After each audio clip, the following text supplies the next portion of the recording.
Don't forget, you can reach the latest episode of Potomac Watch anytime. Just ask your smart speaker, play the Opinion Potomac Watch podcast. That is, play the Opinion Potomac Watch podcast. From the opinion pages of the Wall Street Journal, this is Potomac Watch.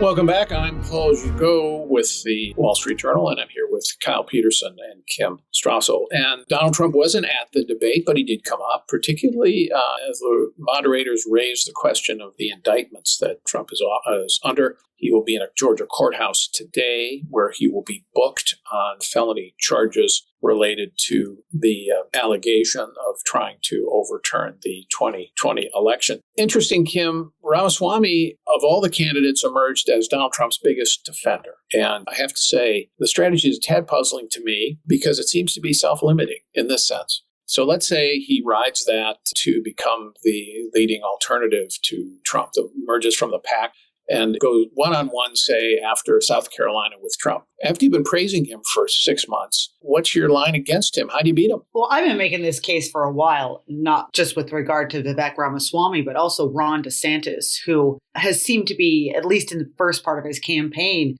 chasing Trump voters by being careful not to criticize the president in some ways, but also trying to mimic him on some of the issues that he has.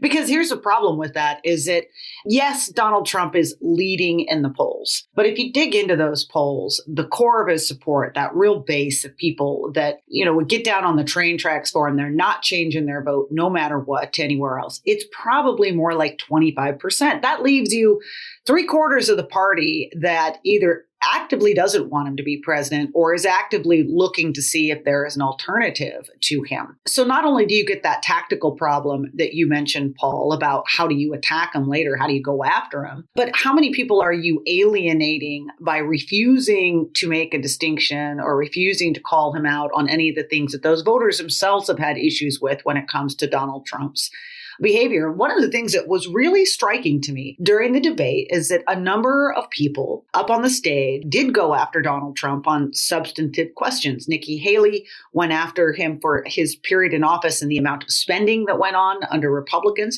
She got a huge applause line for that. Chris Christie, when he was originally making a point about Donald Trump's behavior and whether it was conduct unbecoming of a president, he got a lot of applause. That changed later into boos when he suggested that Donald Trump had potentially broken the law and seemed to side a bit with the Department of Justice in bringing these charges. That seems to be the line Republicans have out there. But they seem to be open to the notion that Donald Trump wasn't perfect as a president, that there are a lot of problems and that there's someone else might be better. And that is something I think Ramaswamy is kind of flushing down the toilet by not understanding that. One question the moderators posed to all the candidates was if Mike Pence on January 6, 2021 had done the right thing by refusing Donald Trump's demand that he not count the Electoral College votes that day. Pence, of course, said he had no power to do that under the Constitution. It was very interesting to me that basically everyone except Ramaswamy said that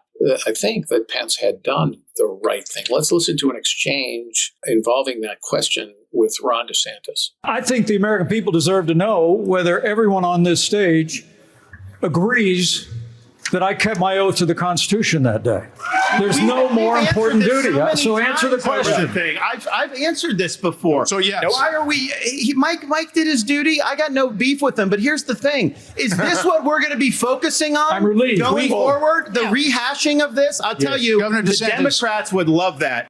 Kyle, DeSantis' answer would seem to be an endorsement of Mike Pence's actions, but he doesn't want to talk about Trump, you can tell. Every time that Trump comes up, he tries to pivot ahead to the future. And I can see why he does that. Is that effective? Well, it's not effective, I think, especially for a leader like him who characterizes himself as someone who is bold and is not afraid to fight the consensus, as he did on COVID-19, as he's doing in higher education. That's the way he's framing his persona. And so it's a little odd when you see him up on the debate stage and he won't just give a straight answer to a question that might be unpopular with a share of the people who are in the room. Another example where he did that last night was when the candidates were asked to raise their hands if they would still support President Trump if he's the nominee, if he gets convicted in one of these criminal cases against him.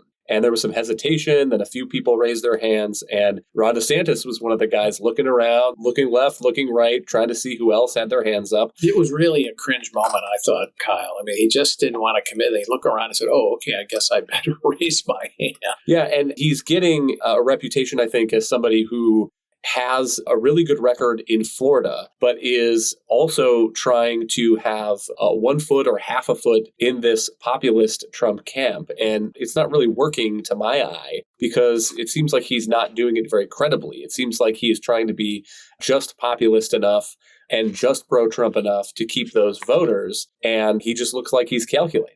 I agree with that, Kim. I thought just overall, let's step back a bit and see where the Republican campaign stands right now. You mentioned that Trump is leading the polls. He certainly is. If I could sum up what I think might happen, Ramaswamy obviously is made himself as a center of the debate, may in fact energize some people in the outside with his youth and vitality and some of his fluency, if you will. He's very quick intellectually and on the stump. On the other hand, he did expose himself as, I think, a rookie on foreign policy and not having thought through an awful lot of where he stands on that, or to the extent that he's done some thinking. It seems naive to me, and I think that will be a source of weakness for him.